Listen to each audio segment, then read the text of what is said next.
আজ হুমায়ূন আহমেদের মৃত্যুবার্ষিকী। এই দিনটি এলেই হৃদয়ে গভীর এক শূন্যতা অনুভব করি।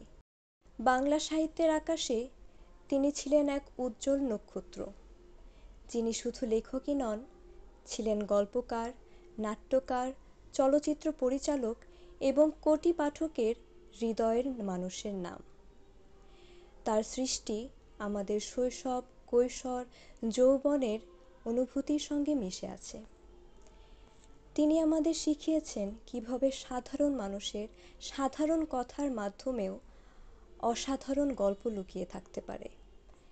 তার লেখায় কখনো মায়া, কখনো অদ্ভুত রহস্য, কখনো হাস্যরস, আবার কখনো তীব্র বিষাদ, সব কিছুই ছিল এমনভাবে মিশ্রিত যা কেবল হুমায়ূন আহমেদই পারেন।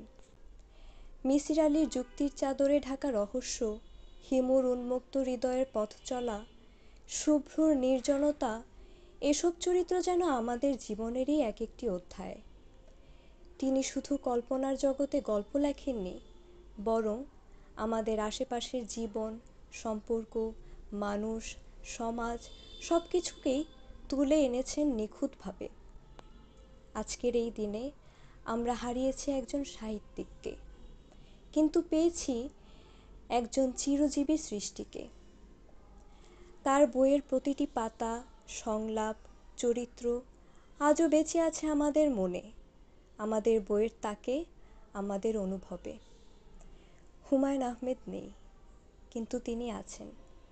তিনি আছেন একটি বই খুললেই, একটি সংলাপ পড়লেই, অথবা সন্ধ্যায় বৃষ্টি নামলেই যেন তার সৃষ্টির গন্ধ ছড়িয়ে পড়ে বাতাসে।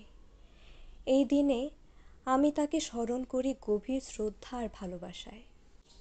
তিনি ছিলেন, আছেন এবং থাকবেন আমাদের হৃদয়ের সবচেয়ে প্রিয় কোণে।